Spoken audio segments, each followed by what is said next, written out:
Você já conheceu alguém que, diante de qualquer escolha, desde o restaurante do jantar até decisões de vida, responde com um tanto faz, tão automático que parece quase robótico? Enquanto a maioria das pessoas debate pratos, destinos ou cores, elas simplesmente encolhem os ombros, como se todas as opções fossem iguais. À primeira vista pode parecer desinteresse ou preguiça mental. Mas será que por trás desse tanto faz crônico existe algo mais profundo do que a mera indiferença? Será que é um mecanismo de sobrevivência emocional que a gente ainda não entendeu? Antes que você julgue, não, elas não são necessariamente pessoas sem opinião ou sem personalidade. Na verdade, esse tanto faz pode ser uma das respostas mais complexas e reveladoras que existem. Não é falta de preferência, é muitas vezes uma estratégia invisível para lidar com um mundo que a sobrecarregou de expectativas. Imagine só, se você já foi criticado por cada escolha que fez, desde a roupa que vestiu até o curso que escolheu, chega uma hora em que o cérebro aprende a desligar. Se tudo vai gerar julgamento, então nada importa. E assim nasce o tanto faz como um escudo. Há também aquelas para quem a indiferença é uma forma de evitar a responsabilidade pela própria felicidade. Escolher é arriscar-se a errar, e errar dói. Então, se você nunca decide nada, nunca vai se decepcionar. É como se o tanto faz fosse um contrato de imunidade emocional. Se não foi minha escolha, não posso ser culpado pelo resultado. O problema é que, com o tempo, essa atitude se transforma em uma prisão. Você acaba vivendo a vida no modo piloto automático, enquanto os outros traçam seus caminhos, e pior, começa a acreditar que realmente não tem preferências, que nada o move. Mas será que é isso mesmo? Outra possibilidade é que essas pessoas tenham aprendido cedo demais que suas opiniões não importam. Crianças que cresceram ouvindo "deixa quietinho, não enche, faça o que eu mando" muitas vezes internalizam a ideia de que suas escolhas são irrelevantes. O tanto faz vira, então, uma herança de anos de silenciamento. Se ninguém nunca levou a sério o que eu queria, por que eu deveria? É uma resignação disfarçada de desapego. E o mais triste é que, com o tempo, elas próprias passam a acreditar que não têm desejos, quando, na verdade, só esqueceram como escutá-los. Mas aqui está o detalhe fascinante. Por trás desse tanto faz aparentemente passivo, pode esconder-se uma maturidade emocional rara. Algumas pessoas chegam a um ponto em que percebem que a felicidade não está nas coisas, mas na capacidade de fluir com elas. Não é indiferença, é uma forma de zen. Elas entenderam que brigar por um restaurante ou por uma cor de parede não vai mudar o curso de suas vidas, e escolheram investir energia no que realmente importa: as pessoas ao redor, os momentos, as pequenas alegrias que não dependem de decisões. Nesse caso, o tanto faz não é desistência, é liberdade. Claro, há um lado perigoso nisso. Quando o tanto faz se torna padrão para tudo, inclusive para sonhos, relacionamentos ou propósitos, ele deixa de ser uma escolha e vira uma rendição. A vida não pode ser só uma sequência de qualquer coisa serve porque, no fundo, nada serve. Todos nós precisamos de algo que nos faça acordar com um pingo de expectativa, que nos dê um motivo para dizer sim, isso, em vez de tanto faz. O desafio é descobrir onde está a linha entre a serenidade e a desistência. Se você se reconheceu nesse texto, saiba, você não é uma pessoa sem vontade. Você só aprendeu, por um motivo ou outro, que expressar suas preferências era arriscado, cansativo ou inútil. Mas suas opiniões ainda estão lá, só esperando um espaço seguro para emergir. Talvez comece pequeno. Hoje, escolha o que você quer comer. Amanhã, diga qual filme prefere assistir. Com o tempo você vai lembrar que suas escolhas importam, não porque os outros vão aprová-las, mas porque você merece uma vida que seja, de fato, sua. E se você convive com alguém assim, não desista delas. Às vezes, um tanto faz é só um pedido de ajuda disfarçado. Em vez de insistir, mas você tem que escolher.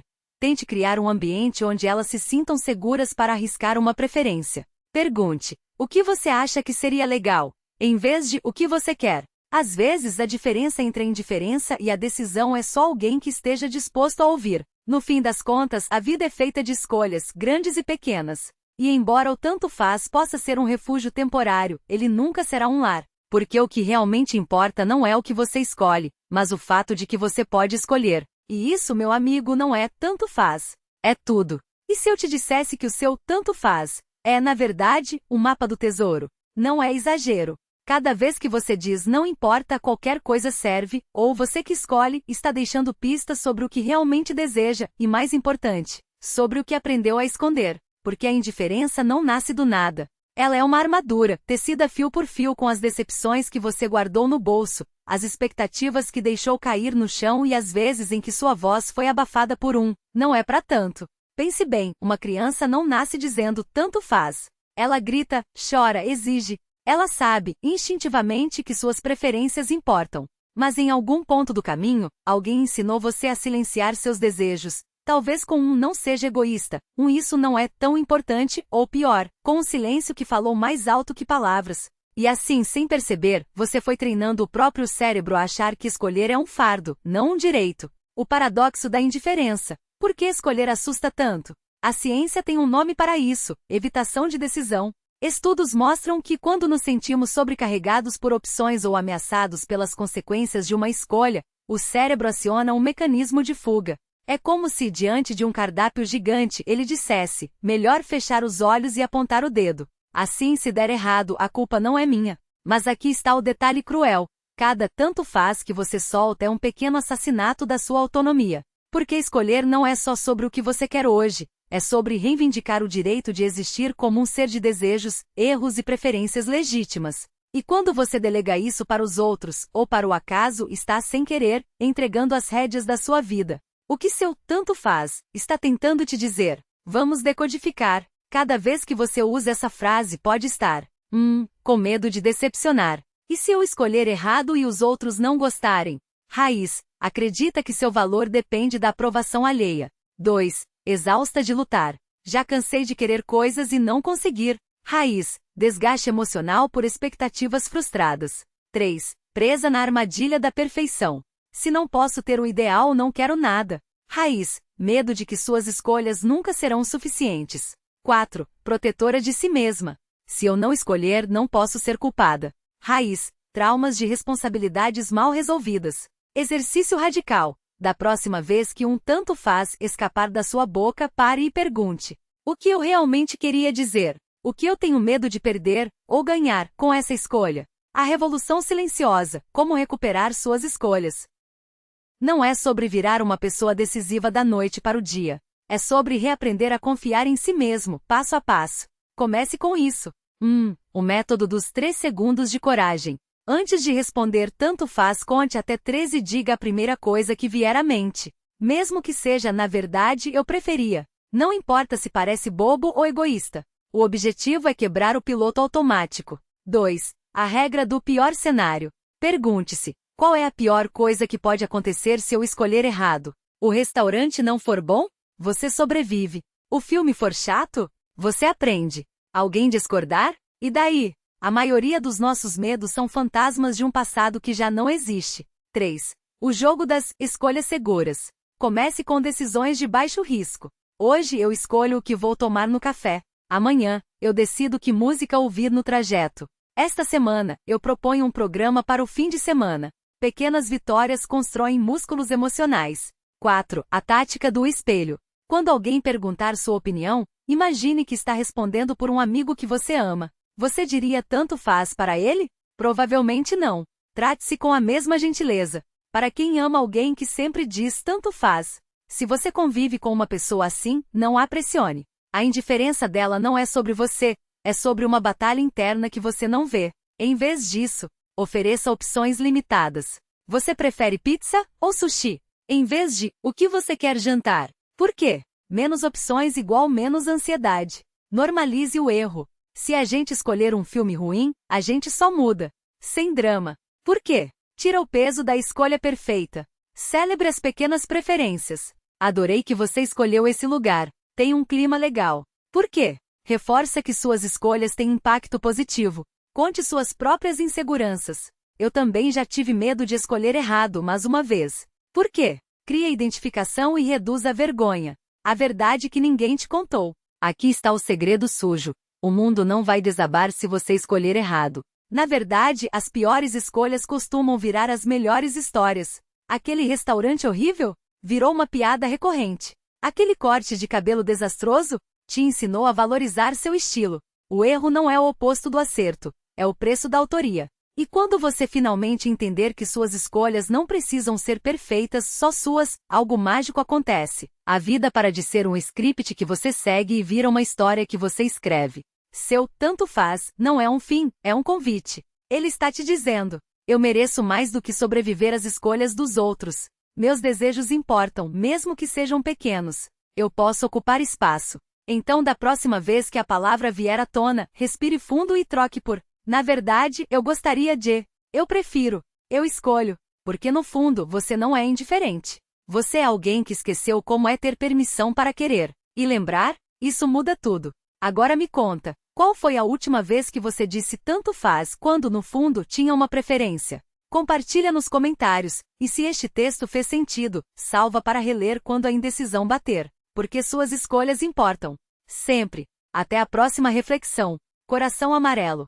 E dessa vez, você que escolhe se clica no sininho ou não. Eu confio em você. O que você faria se ninguém te julgasse? Essa pergunta, que parece saída de um diário adolescente, é na verdade a chave para desbloquear 90% das escolhas que você adia. Porque o medo não é do erro, da falha ou do ridículo, é da opinião alheia. Aquela vozinha que sibiliza: o que vão pensar? É o verdadeiro vilão da sua história, não o fracasso. E aqui está a verdade inconveniente: as pessoas estão ocupadas demais se preocupando com o que elas mesmas pensam de si para ficar analisando suas escolhas. Aquele seu colega que torceu o nariz quando você falou do seu sonho? Provavelmente estava mais preocupado em lembrar se pagou a conta de luz. A tia que criticou sua roupa? Só projetou sua própria insegurança de não ousar. O julgamento alheio é, na maioria das vezes, um espelho quebrado refletindo medos que não são seus. Mas então por que a gente ainda se paralisa? Porque algum dia, em alguma versão infantil de nós mesmos, aprendemos que amor e aprovação eram moedas da mesma carteira. Se você fosse bom o suficiente, quieto, obediente, dentro das caixinhas, receberia carinho. Se ousasse sair da linha, o risco era rejeição. E o cérebro infantil, desesperado para sobreviver, gravou isso como lei: ser amado igual ser aceito igual não incomodar. Só que você não é mais criança. E o mundo não é uma sala de aula onde a professora distribui estrelinhas douradas para quem se comporta. A vida adulta não tem notas. Tem escolhas. E as escolhas não são certas ou erradas, são suas. O corte de cabelo que não ficou bom. É o corte de cabelo que você quis experimentar. O emprego que todos acharam arriscado. É a aposta que você fez em si mesmo. A opinião dos outros é apenas isso, a opinião deles. Não é um veredicto. Não é uma sentença. É no máximo um comentário no seu post, que você pode ignorar, responder ou apagar. E quando você finalmente internaliza isso, algo extraordinário acontece. Suas manias virarem personalidade, aquilo que chamavam de esquisito se torna sua marca registrada. Seus erros virarem histórias, e não cicatrizes. Seus nãos virarem espaço para o que realmente importa. Porque a liberdade não é a ausência de julgamento, é a coragem de não deixar que ele dite seus passos. Mas e se eu falhar? Ah, a falha. Essa palavra que a gente trata como um monstro debaixo da cama, mas que na verdade é o manual de instruções da vida. Você já tentou aprender a andar de bicicleta lendo um livro? Claro que não. Você caiu, raspou o joelho, chorou, e depois, sem perceber, estava pedalando sem mãos, o vento no rosto, rindo daqueles tombos como se fossem piadas de um passado distante. O fracasso não é o oposto do sucesso, é parte dele. Cada não deu certo é um agora eu sei o que não funciona. Cada porta fechada é uma seta apontando para outra direção. A vida não é um teste de múltipla escolha onde só uma resposta está certa. É um labirinto onde todas as saídas levam a algum lugar, inclusive as que dão voltas. E se você ainda acha que errar é vergonhoso, pergunte-se: quem na história você admira por ter acerto tudo de primeira? Os artistas que você ama, os empreendedores que você segue, os heróis das suas histórias favoritas, todos tropeçaram, todos hesitaram, todos ouviram isso não vai dar certo. A diferença é que eles continuaram andando. Porque no fundo, a vergonha não é cair, é ficar no chão. Ok, mas como eu começo? Começa pequeno. Não é sobre largar tudo e se mudar para Bali amanhã, a menos que você queira, é claro. É sobre reconquistar a autoria da sua vida em doses homeopáticas. Diga não sem justificativa uma vez esta semana. Não, obrigada, não vou na festa. Sem é que eu tô cansada, ou tenho que lavar o cabelo, ponto. Porque cada não sem desculpas é um tijolo na parede que protege seu tempo e energia. 2. Faça uma coisa sem sentido só porque te dá prazer. Compre a flor cara. Assista ao filme pela terceira vez. Dance sozinho na cozinha. Porque reaprender a se permitir é o antídoto para uma vida em piloto automático. 3. Conte a alguém sobre um sonho que você esconde. Não para pedir permissão, mas para treinar a voz que diz eu quero. Porque sonhos guardados apodrecem. Sonhos compartilhados ganham asas, ou pelo menos um empurrãozinho. 4. R de propósito. Mande a mensagem com um erro de digitação. Use a blusa que não combina. Peça um prato que você nunca provou. Porque desdramatizar o erro é treinar a resiliência.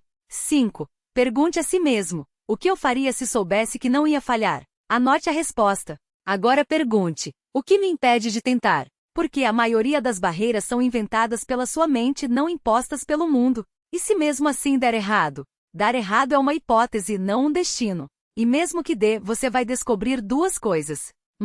O mundo não para. As pessoas não vão fazer uma live para discutir seu fracasso. Elas estão ocupadas com as próprias vidas. 2. Você sobrevive. E mais, você aprende. O que é melhor do que qualquer aprovação externa. A vida não é sobre acertos. É sobre autoria. E a melhor história que você pode escrever é aquela em que, no final, você olha para trás e pensa: eu escolhi. Mesmo com medo. Mesmo tremendo. Eu escolhi. Agora me diz. Qual é aquela coisa pequena que você vem adiando por medo do julgamento? Um corte de cabelo? Uma conversa difícil? Um projeto maluco? Comenta aqui, e se esse texto te cutucou, salva para reler quando a dúvida apertar. Porque suas escolhas merecem ser suas. Sempre.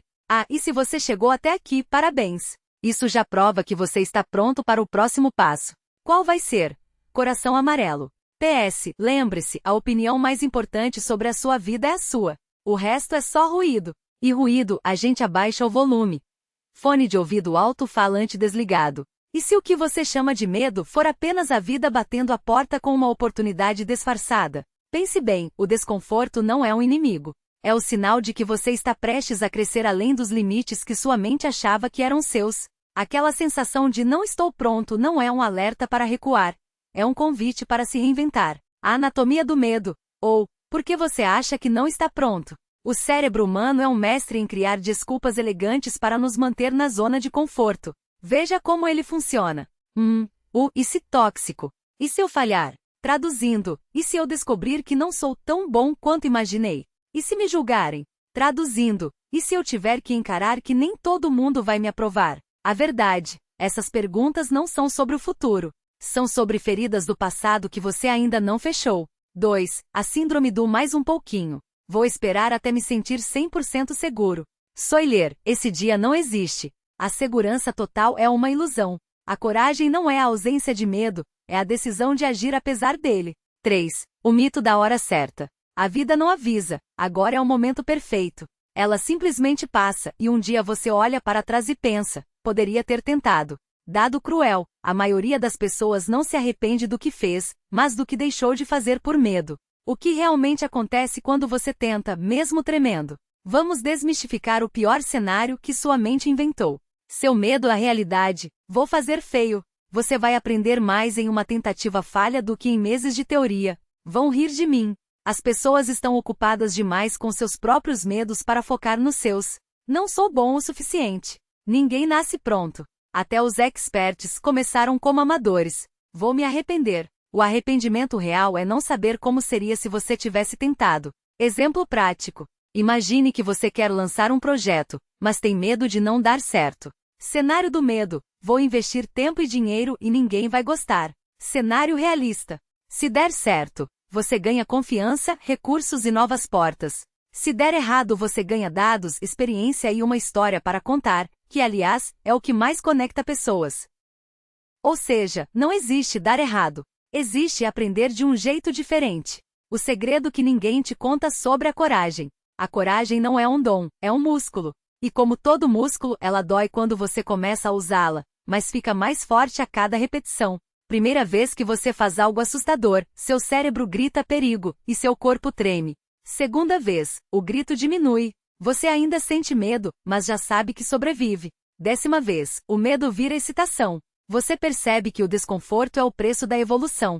Pergunta-chave. Se você soubesse que daqui a 5 anos, tudo o que você teme hoje seria apenas uma lembrança engraçada, o que você faria diferente hoje? Seu medo tem um nome, e você pode dominá-lo. Todo medo esconde uma necessidade não atendida. Identifique o seu tipo de medo, o que ele realmente diz, como superá-lo. Medo de falhar. Eu ligo meu valor aos resultados. Separe eu de minhas ações. Você não é seus erros. Medo do julgamento, preciso que todos me aprovem. Foque nos 3% que importam, o resto é ruído. Medo de não ser suficiente, acho que não mereço. Liste 3 coisas que você já superou, você é mais forte do que pensa. Medo da mudança do conhecido, mesmo ruim, é mais seguro. Pergunte: o que eu ganho ficando onde estou? Exercício rápido. Escreva agora mesmo. 1. Uma coisa que você está adiando por medo. 2. O pior cenário possível, seja honesto. 3. Como você sobreviveria a esse cenário? Você sempre encontra um jeito. Soiler. Quando você coloca o medo no papel, ele perde 90% do poder. A verdade que vai te libertar. Aqui está o segredo que muda tudo. O mundo não está esperando que você seja perfeito. Ele está esperando que você seja autêntico. As pessoas não se conectam com quem acerta sempre. Elas se conectam com quem ousa, cai e se levanta. Os projetos que mais inspiram não são os impecáveis, mas os humanos, aqueles que carregam as marcas da tentativa. A vida não recompensa quem espera a hora certa. Ela premia quem cria a hora certa. Pergunta final, e a mais importante. Daqui a 10 anos, você vai se lembrar das críticas que teve medo de receber, ou da coragem que teve medo de usar? Seu próximo passo, sim, agora. Não feche esta tela sem fazer pelo menos uma dessas coisas. Comente abaixo. Eu vou à ação que você está adiando até data. Quem mais está nesse desafio? Eu vou lançar meu perfil no Instagram até sexta. Quem mais está começando agora? 2. Salve este texto e leia sempre que o medo aparecer. O cérebro precisa de lembretes para vencer padrões antigos. 3. Faça a regra dos 5 segundos. Quando a dúvida vier, conte 5, 4, 3, 2, 1 e age antes que o medo te pare. Funciona porque o cérebro racional demora 5 segundos para inventar uma desculpa. Lembre-se, a diferença entre quem realiza e quem sonha não é a falta de medo, é a decisão de agir apesar dele. PS, se você chegou até aqui, é porque alguma parte de você já sabe que está pronto. O medo é só um passageiro chato no banco de trás. Quem dirige o carro é você. Automóvel arrancada. PPS, a vida é curta para e se. Comece antes de estar pronto. O pronto é uma mentira que a gente conta para si mesmo.